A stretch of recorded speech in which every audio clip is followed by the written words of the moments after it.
So you want to be a carer? Well, what virtues do you need to be a good carer? In today's session we'll be looking at those virtues and looking at all those things that make an amazing carer. Sit down and let's have a look.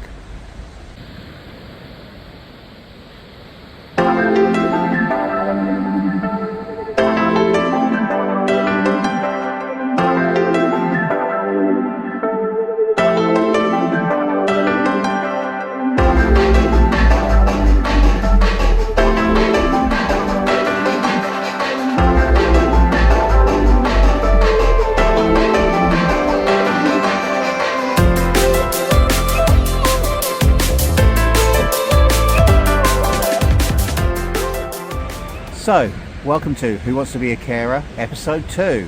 And today we're going to be talking about all those virtues that are needed to make an amazing carer. Join me in this exciting journey and you'll hear a little bit more from Amy later on. Now let's explore those virtues that you need in care, and by following these virtues you'll make you an amazing carer. First one, care. Not just about care, it's the care that you show and apply that really shows you care. The next one is commitment. Enhancing the quality of life through commitment really helps the person you support and that of others. And this includes, of course, you. And then we have empathy and compassion. Compassion is the action of showing kindness and empathy towards others. This is a really important virtue within care. And then we have communication. This is essential in care settings when working with others. And this is where things can go completely wrong if you do not communicate well. We also have thinking outside the box. This is a fine art.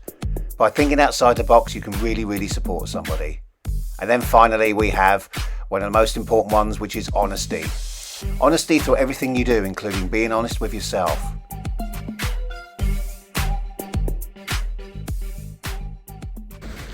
So, what's caring all about? Well, caring is all about care. One of your number one virtues. With care, you've got to look at do I care? How do I care? What are the best ways of caring? How can you care for the person that leaves a very lasting impression? Do you want to really make a difference? Do you really want to make that person feel good about themselves? Do you really want to support them to your best ability? And that's what care is all about. We're now going to have a look at a very short video. Watch this and see what you think. Time to get up. Oh.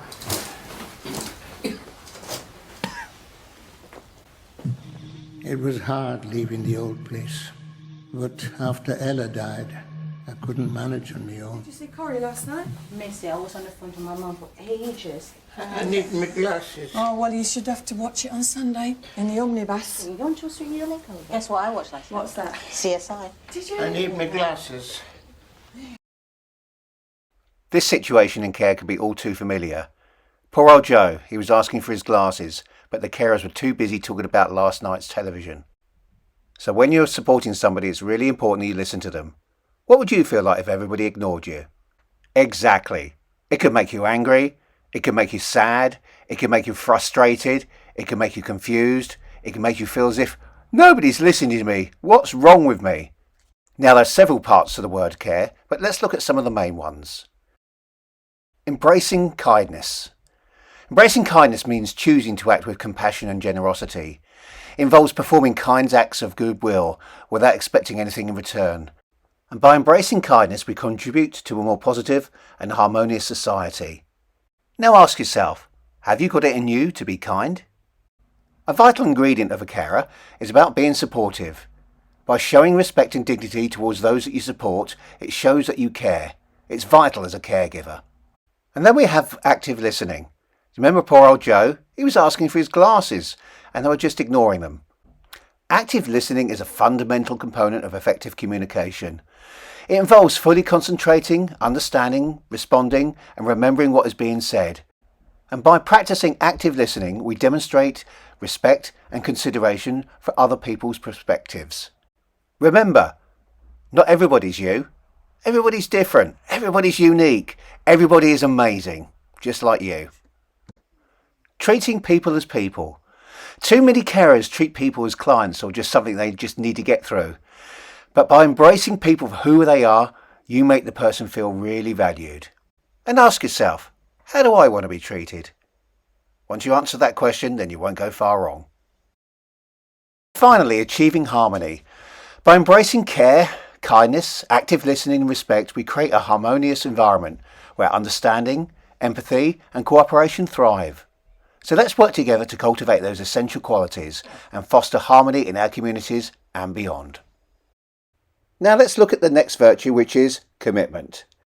Commitment often starts as a call to adventure.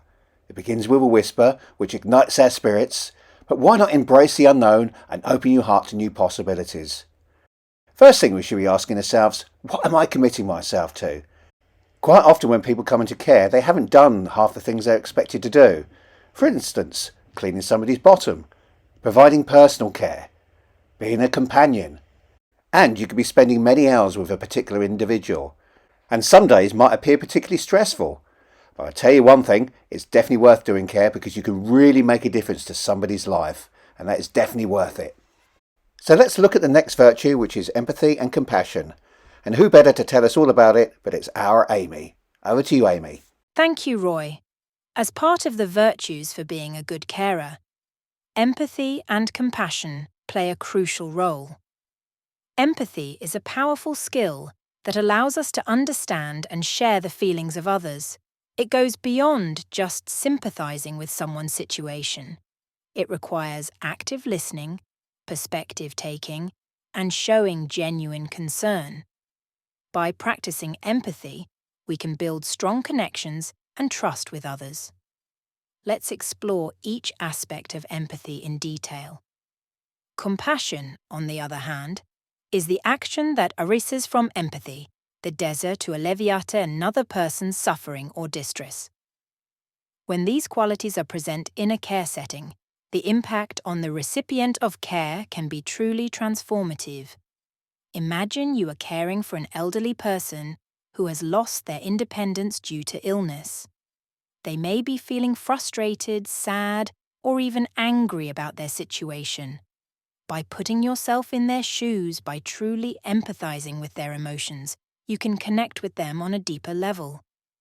You might say something like, "I can understand how difficult it must be for you to rely on others for help. It's natural to feel frustrated, but I'm here to support you through this." This simple act of empathy can make a world of difference to the person in your care, helping them feel heard, understood, and valued as an individual. Empathy and compassion are not only beneficial for the person receiving care, but also for the caregiver. When you approach your role with empathy and compassion, it can prevent burnout and enhance your own sense of fulfillment. It allows you to form genuine connections with the people you are caring for, creating a mutually beneficial relationship. By truly understanding their emotions and needs, you can provide the best possible care, tailored to their unique circumstances. Empathy and compassion are abilities that can be cultivated and refined over time, making you a more effective and compassionate carer. Communication. Communication can be done in lots of different ways. And again, these are one of the essential virtues. In this session, we'll look at some of those brief virtues of communication that you need. And later on in the series, we'll go into those in a little bit more detail. So let's find out a little bit more.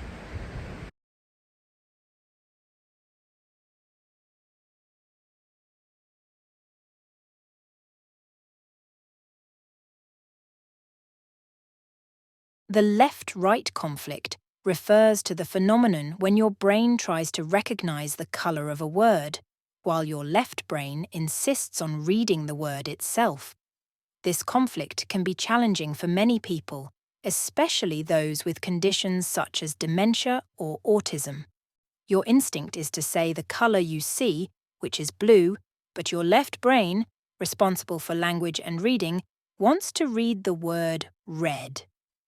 This conflict between what you see and what you read can create confusion and slow down your mental processing. This confusion can cause conflicts when communicating. Now, as carers, we need to recognise that communication is different for everybody, whether it be through verbal communication using their own choice of words, or it could be their choice of words. Remember, people call dinner different things around the UK. Could be dinner, could be supper. And even though this sounds a little bit trivial, it could actually make an awful difference to the way you communicate with somebody. But then we also have non-verbal communication. That's through our body language and the way we express ourselves in front of people. Body language can tell an awful lot about how somebody is feeling. They also say behaviour is a form of communication. So this is why it's very, very important that we learn to speak together. We will be dealing with communication in a later series. But in the meantime, it's important that we recognise this as an important virtue of being a carer.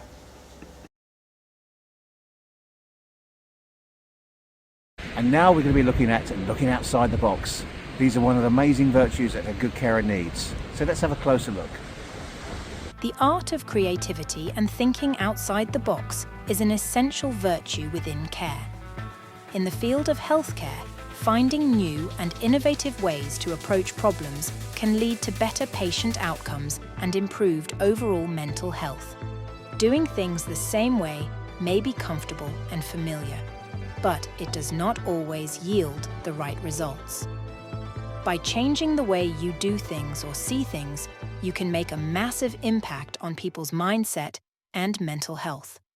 So keeping an open mind and thinking outside the box is essential within care.